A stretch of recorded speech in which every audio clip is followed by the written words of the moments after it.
कहानी की शुरुआत में हम देखते हैं बहुत सारे खतरनाक क्रिमिनल्स को। उनमें पार्क नाम का क्रिमिनल बहुत खतरनाक था। उसने 30 से ज्यादा खून कर चुका है और उसके किए पर उसको कोई पछतावा नहीं था। और इन सभी खतरनाक कैदियों को एक समुद्र जहाज से अपने देश वापस ले जाने की प्लानिंग चल रही है। और वहीं हम देखते हैं कि पुलिस हेडक्वार्टर से ऑफिसर डेविड सबको अपना काम समझा रहा था। इसके बाद सभी क्रिमिनल्स को अलग अलग रूम में भेज दिया जाता है, जहाँ हर एक क्रिमिनल के साथ एक गार्ड को रखा गया था। फिर ली ने सभी कैदियों को यहाँ के कानून बताए, लेकिन अपराधियों ने उसके खिलाफ आवाज उठाते हैं। पर इधर टॉम नाम का अपराधी एकदम शांत बैठा रहता है। इसके अलावा वहाँ कुछ लड़कियां भी थीं जो बहुत चालाक, बहुत शातिर अपराधी थीं, जिनमें से एक का नाम था जेनी। जेनी पर अपने पति और माँ बाप का कत्ल करने का इल्जाम था। इन लड़कियों पर नजर रखने का जिम्मा ऑफिसर मेरी और डॉक्टर मैक्स पर था। इन खतरनाक कैदियों को इतना दूर ले जाने में कोई न कोई हादसा होना पक्का था। इसी वजह से डॉक्टर मैक्स को भी इस मिशन में शामिल किया गया था। इसके साथ एक एला नाम की नर्स भी थी। जब वह उसके साथ अपना सामान जमा रही थी तो डॉक्टर मैक्स ने चुपके से दवाइयों के डब्बे से एक इंजेक्शन चुरा लिया। वहीं दूसरी तरफ किचन में एक रसोइयों का ग्रुप मौजूद था जो मिलकर खाना बना रहे थे। तभी डॉक्टर मैक्स चोरी हुई दवाइयां लेकर किचन में आ जाता है और यहाँ पर खुलासा होता है कि डॉक्टर मैक्स को इस जहाज में मौजूद सबसे खतरनाक क्रिमिनल अल्फा को इंजेक्शन देने का मिशन दिया गया था। इस इंजेक्शन का मतलब था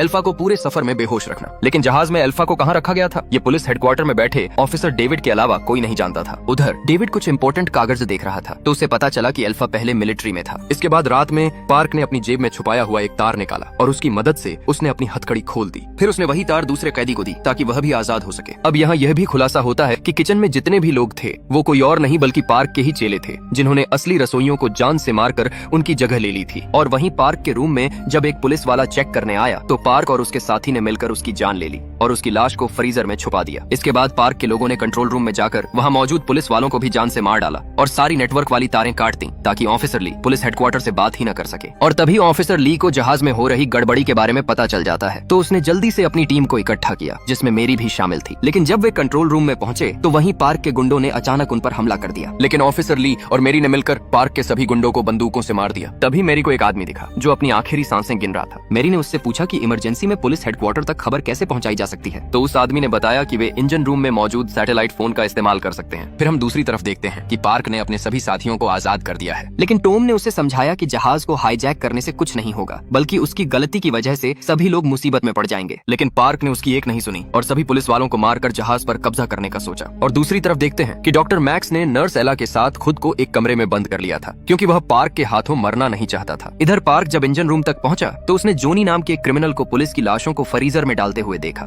लेकिन वह यह नहीं जानता था कि इंजन रूम के पाइप में लीक है, जहां से होकर खून की बूंदें सीधा अल्फा के चेहरे पर गिरने लगी। अचानक वह होश में आ गया और अब वह आजाद होने की कोशिश करने लगा। उधर ऑफिसर ली और उसकी टीम क्रिमिनल्स को पकड़ने के लिए उनके रूम तक पहुंची तो उनके होश ही उड़ गए क्योंकि उनके कई ऑफिसर मारे जा चुके थे और सभी क्रिमिनल्स वहां से भाग चुके थे। अब ली यह भी समझ गया कि पार्क और उसके साथी इंजन रूम के सैटेलाइट फोन को तोड़ने की कोशिश करेंगे, इसलिए ली अपनी टीम के साथ जल्दी से इंजन रूम की तरफ गया। वहीं पार्क इंजन रूम में पहुंचकर सैटेलाइट फोन को तोड़ने में लगा था। फिर वहीं पार्क के साथी वहां के लोगों को एक एक करके मारना शुरू कर देते हैं। जब वह आखिरी आदमी को मारने ही वाला था तभी ऑफिसर ली और उसके साथी वहां पहुंच जाते हैं और वहां उनके बीच लड़ाई हो जाती है। और वहीं सबसे खतरनाक क्रिमिनल अल्फा अब आजाद हो चुका था और वह भी इंजन रूम तक आ गया। अल्फा अपनी आंखों से कुछ नहीं देख सकता था पर अपने आसपास की चीजों को महसूस कर सकता था। साथ ही उसकी सूंघने की शक्ति बहुत ज्यादा थी और वह आम इंसानों से कहीं ज्यादा ताकतवर और फुर्तीला था। जैसे ही पार्क ने अल्फा को देखा उसने भागने की कोशिश की पर अल्फा ने उसे पकड़ लिया और उसकी ही आंखों के सामने उसके गुंडों को जान से मार डाला। फिर वह पार्क के पास गया और उसे भी एक ही झटके में बेहद खतरनाक तरीके से मार डाला। यह देखकर बाकी बचे हुए लोग वहां से भागने की कोशिश करते हैं लेकिन वे इस तरफ से नहीं निकल पाते, इसलिए टॉम अल्फा का ध्यान भटकाने में लग गया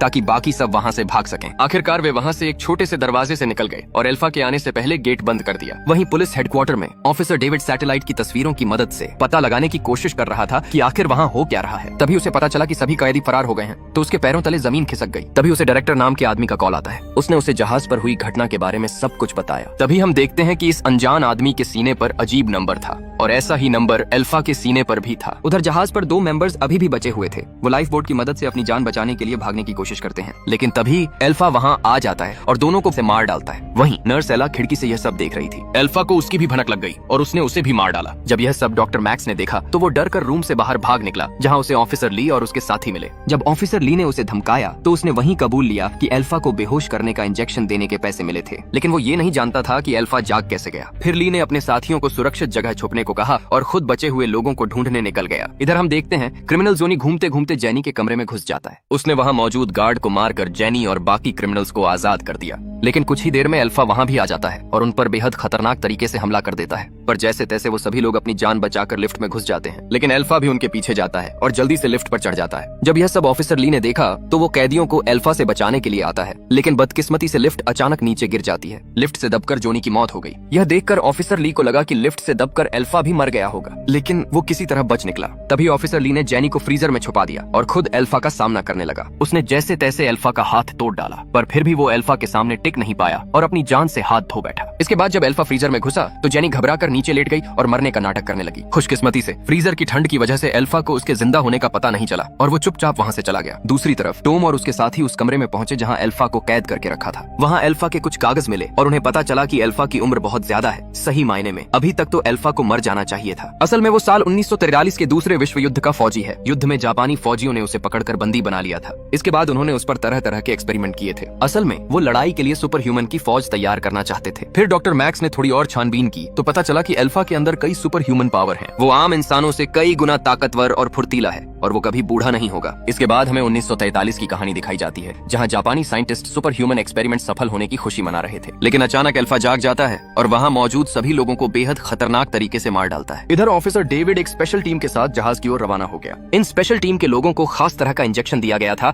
ताकि वो अल्फा की शक्तियों का सामना कर सकें। जहाज पर पहुंचकर उन्हें जेनी मिलती है। जेनी ने उनसे मदद मांगी, पर डेविड का मकसद अल्फा को मारना था, किसी की जान बचाना नहीं। इसलिए उसने जेनी को अपनी बंदूक से मार डाला। इसके बाद उसने टॉम के साथियों को भी मार डाला। फिर उसका सामना टॉम से होता है तो पता चलता है कि टॉम और डेविड एक दूसरे को पहले से ही जानते थे और टॉम के सीने पर भी वैसा ही नंबर था जैसा अल्फा के शरीर पर था। फिर पता चलता है कि कई साल पहले डेविड और उसके साथियों ने बहुत सारे लोगों को अगवा करके उन पर जबरदस्ती एक्सपेरिमेंट किए थे, लेकिन उनके एक्सपेरिमेंट सफल नहीं हुए थे। पर उनमें से एक इंसान जिंदा बच गया था और वो था टॉम। इसका मतलब उस पर किया गया एक्सपेरिमेंट सफल हुआ था, लेकिन वह डेविड से बच निकला और नई जिंदगी शुरू कर ली। कुछ दिनों बाद उसने शादी की और एक प्यारा सा बेटा हुआ, लेकिन जल्द ही डेविड को पता चल गया कि टॉम अभी भी जिंदा है। फिर एक दिन वो टॉम के घर घुस आता है और उसकी पत्नी व बेटे को बड़ी ही बेरहमी से मार डालता है। इस घटना से टॉम को इतना गहरा सदमा लगा कि वो अपना भेष बदलकर क्रिमिनल बन गया ताकि मौका मिलते ही डेविड से बदला ले सके। तभी अचानक अल्फा वहाँ आ जाता है और टॉम अब डेविड पर हमला कर देता है। फिर डेविड एक इंजेक्शन लेता है ताकि उसकी शक्तियाँ बढ़ जाएं और वो अल्फा का मुकाबला कर सके, पर डेविड ने अल्फा को हरा दिया और जल्द ही टॉम के पास जाता है। उसने टॉम को याद दिलाया कि उसने उसके मासूम बच्चे को कितनी बेरहमी से मार दिया था। तभी टॉम गुस्से में डेविड पर हमला कर देता है और उसे एक लात में समुद्र में फेंक देता है और खुद भी उसके साथ कूद जाता है। फिर हम डायरेक्टर नाम के आदमी को देखते हैं कि वो एक आइलैंड पर वही पुराने एक्सपेरिमेंट चला रहा था। फिर हम देखते हैं कि डायरेक्टर ने एक बच्चे को बंदी बनाकर रखा है। वो बच्चा कोई और नहीं बल्कि टॉम का बेटा ही था। असल में डेविड ने टॉम के बच्चे को मारा नहीं था, क्योंकि उसके अंदर भी टॉम की तरह सुपर पावर थी। वो बच्चे को उठाकर डायरेक्टर के पास ले गया था। अब यहाँ पर खुलासा होता है कि डायरेक्टर भी उसी 1945 वाले जापानी एक्सपेरिमेंट का हिस्सा था, जिसमें अल्फा और डायरेक्टर दोनों को सुपर पावर्स मिली थी। लेकिन अब डायरेक्टर का मकसद था ऐसे ही एक्सपेरिमेंट करके बच्चों को सुपर ह्यूमन बनाकर एक नई दुनिया बनाना। उधर टॉम समुद्र में कूदने के बाद बचकर किनारे आ जाता है और अब वो अपने परिवार की मौत का बदला लेने के लिए पूरी तरह तैयार था। इसके बाद कहानी यहीं पर खत्म होती है। कहानी अच्छी लगी हो तो एक लाइक करना ना भूलें। मिलते हैं अगली कहानी में, तब तक के लिए बाय।